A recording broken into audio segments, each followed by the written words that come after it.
Hello everyone, आज हम power BI में लुकअप वैल्यू फंक्शन के बारे में स्टडी करेंगे और देखेंगे कि पावर बीआई में इस फंक्शन को हम किस तरह से यूज़ कर सकते हैं। बेसिकली जब हम पावर बीआई में इस फंक्शन को यूज़ करते हैं तब हमें इन 4 तरह के कॉन्सेप्ट को ध्यान में रखना होता है।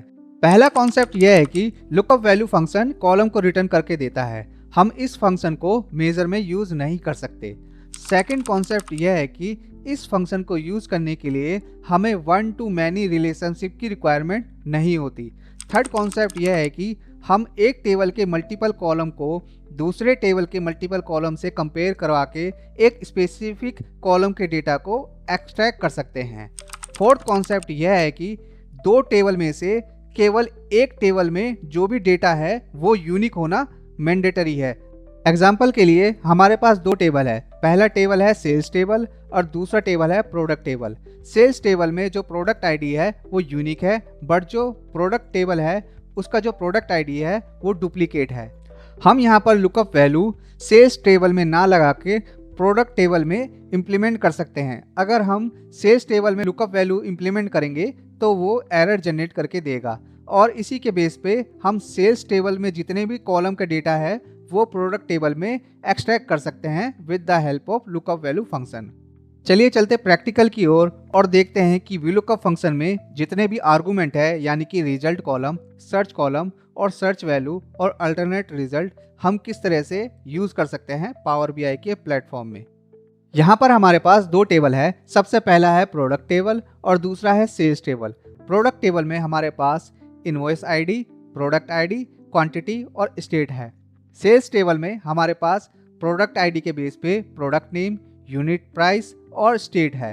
अब हम प्रोडक्ट टेबल में लुकअप वैल्यू फंक्शन की हेल्प से प्रोडक्ट नेम को एक्सट्रैक्ट करेंगे। इसके लिए हम प्रोडक्ट टेबल में एक न्यू कॉलम इंसर्ट करेंगे और उस कॉलम का नाम रख देंगे product name is equal to, यहाँ पर हम उस फंक्शन का यूज करेंगे जो कि है हमारा लुकअप वैल्यू ब्रैकेट ओपन। सबसे पहला जो आर्गुमेंट है हमारा रिजल्ट कॉलम नेम, यहाँ पर हम उस रेफरेंस टेबल के कॉलम नेम को इंसर्ट करेंगे जिसे हमें इंसर्ट करना है, जो कि है सेल्स टेबल का प्रोडक्ट नेम।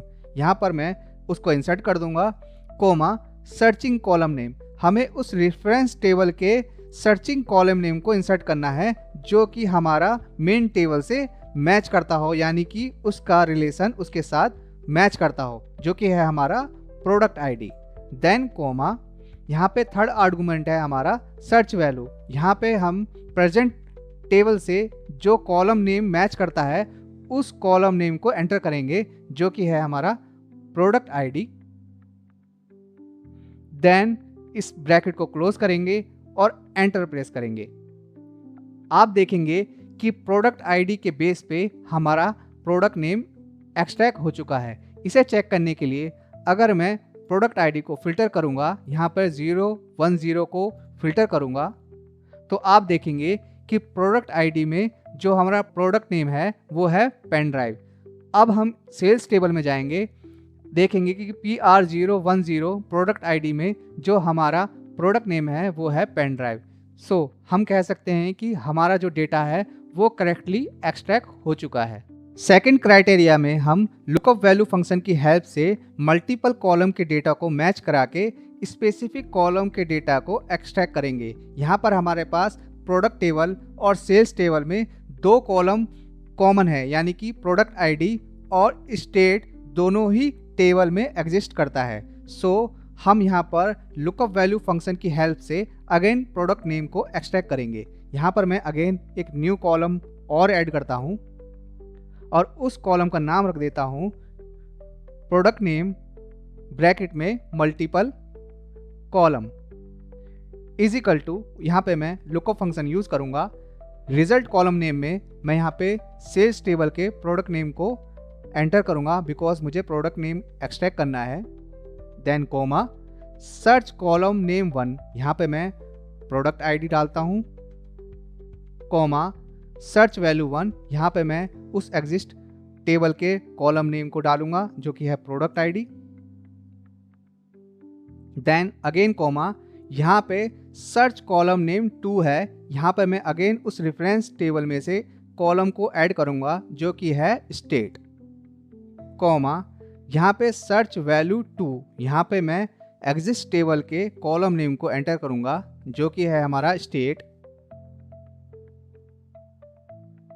देन अगर इन डेटा में से कोई भी डेटा मैच नहीं करता हो तब यहाँ पर हम अल्टरनेट रिजल्ट में कोई भी कस्टम वैल्यू एंटर करवा सकते हैं। यहाँ पर मैं नॉट फाउंड एंटर करूँगा, ब्रैकेट क्लोज, एंटर।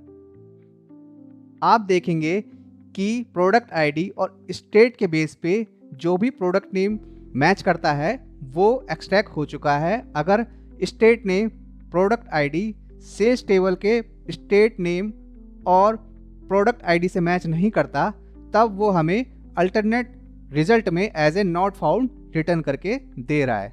अगर मैं इस फंक्शन में से अल्टरनेट रिजल्ट वाले पैरामीटर में से नॉट फाउंड हटा दूंगा और ब्रैकेट क्लोज करके एंटर प्रेस करूंगा तो आप देखेंगे कि नॉट फाउंड के जगह उसने ब्लैंक शो करके हमें दिया है।